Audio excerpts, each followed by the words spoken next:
इसका ऑब्जेक्ट है to simulate compare the response of second order system with and without lead lag and lead lag compensator.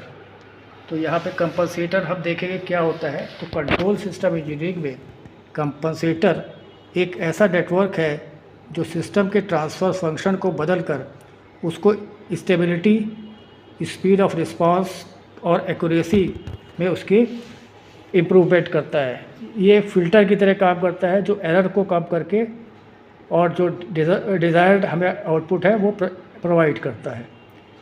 Compensator के यहाँ पे 3 type के compensator use हुए हैं, लीड कंपनसेटर, लैग कंपनसेटर और लैग लीड कंपनसेटर।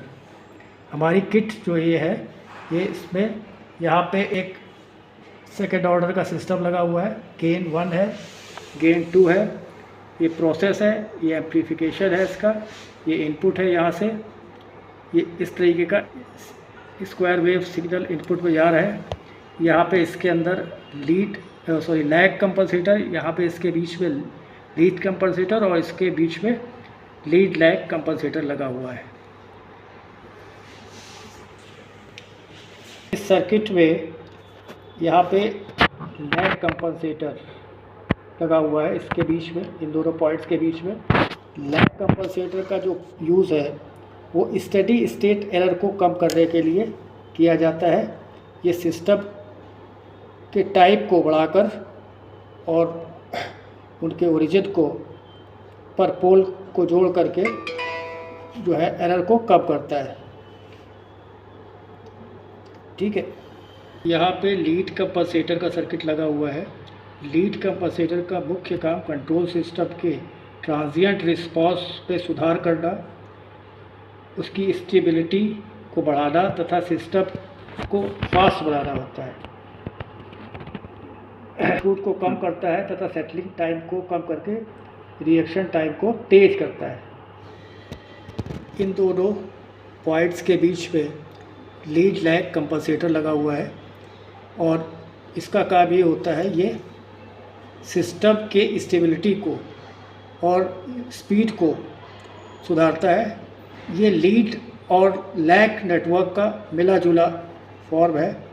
ये मुख्य रूप से जो है फेस लीड करता है, यानी कि फ्रीक्वेंसीज़ में स्टेबिलिटी लाता है और कम आवृत्तियों को सुधारने के लिए भी काम करता है। इसको अधिकतर कैस्केड संयोजन में कनेक्ट करते हैं। इस किट में ये सेकेंड ऑर्डर का सिस्टम यहाँ पे लगा हुआ है और यहाँ पे कंपनसेटर के सर्किट अंदर इंटरनली कनेक्ट है। तो सबसे पहले हम जो इनपुट है,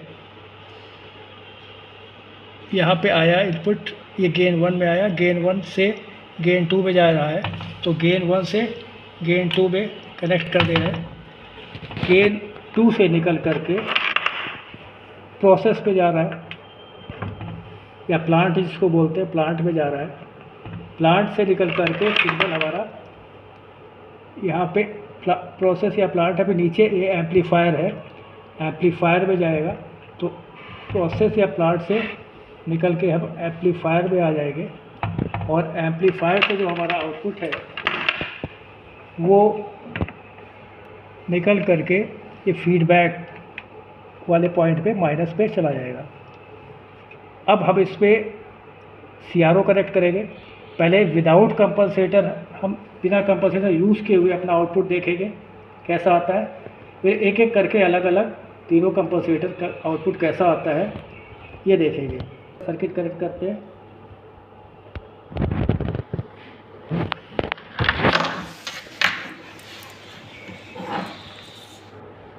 ये हमने फीडबैक से एक ये DSO में आउटपुट ले लिया और DSO का जो कॉमन पॉइंट है वो अब इसके अर्थ वाले पॉइंट से जोड़ा हुआ है। तो हमारा DSO में आउटपुट आएगा। अभी हमने कोई कंपनसेटर यूज़ नहीं किया है यहाँ पे, तो हम अपने DSO को रीसेट करेंगे।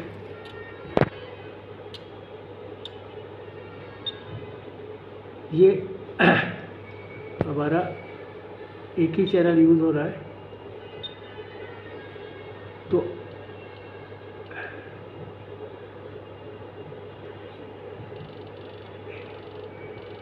ये हमारा सिग्नल जो है स्क्वायर वेव है, तो हमें स्क्वायर वेव में इस तरीके से सिग्नल मिल रहा है। ये इसका ओवरशूट है, इसका सेटलिंग टाइम यहाँ पे दिख रहा है। इसको थोड़ा एक्सपैंड भी कर सकते हैं, इस तरीके से ये दिख रहा है कि यहाँ पे ओवरशूट है, राइज टाइम है, यहाँ पे सेटलिंग टाइम हो रहा है, फिर ये अगला सिग्नल माइनस वाला, फिर पॉजिटिव सिग्नल। तो इस तरीके से विदाउट कंपनसेटर जो हमें आउटपुट मिल रहा है, जो स्क्वायर वेव के लिए वो इस तरीके का मिल रहा है। इसमें overshoot, rise type, delay type, settling type सब प्रॉपरली दिखाई पड़ रहा है। और इसमें क्या इम्प्रूवमेंट होता है कंपनसेटर यूज़ करके, ये हम देखेंगे। तो कंपनसेटर हमको ऐड करना है, कास्केड टाइप पे यूज़ करेंगे। तो गेन 1 और गेन 2 के बीच में हम कंपनसेटर को यूज़ कर रहे हैं। तो सबसे पहले हम लैग कंपनसेटर यूज़ करेंगे। तो गेन 1 को लैग कंपनसेटर के सर्किट में जोड़ देंगे और फिर लैग कंपनसेटर का जो आउटपुट है वो सर्किट पे सीरीज़ में डाल देंगे। ठीक है, तो अब हमारा लैग कंपनसेटर कनेक्ट हो गया। इसको फिर से रीसेट कर देंगे और हमारा इस तरीके से ये आउटपुट हमें मिल रहा है। ये हमारा, अब इसमें देखिए ओवरशूट एकदम कम हो गया है। ठीक है, सेटलिंग टाइम भी बढ़ गया है।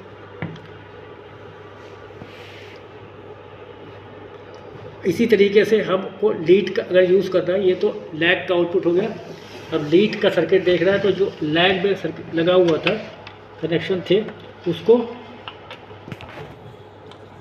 लीड में लगा दिया, लीड वाले सर्किट में लगा दिया। यहाँ पे बीच में, यहाँ पे इन दोनों के बीच में लीड सर्किट यहाँ पे ऐड हो गया। और इसको जब फिर से रिस्टार्ट करेंगे तो ये देखिए इस तरीके से आ गया ये। अब देखिए इसमें सेटलिंग टाइम कब हो गया, राइज टाइम हमारा जो रिस्पॉन्स था फास्ट हो गया। पहले ये स्लो था, अब ये फास्ट रिस्पॉन्स हो गया। अब जल्दी ये मैक्सिमम वैल्यू को अचीव कर रहा है। तो ये लीड कंपनसेटर की प्रॉपर्टी है। सर्किट के जो आउटपुट है उसको फास्ट कर देता है, सेटलिंग टाइम को कम कर देता है। तो जैसा रिक्वायरमेंट होता है हमें, वैसा आप कंपनसेटर यूज़ करते हैं। अब लीड लैग कंपनसेटर यूज़ करेंगे तो अब सर्किट अपना जो है हम लोग लीड लैग कंपनसेटर में कनेक्ट कर देंगे।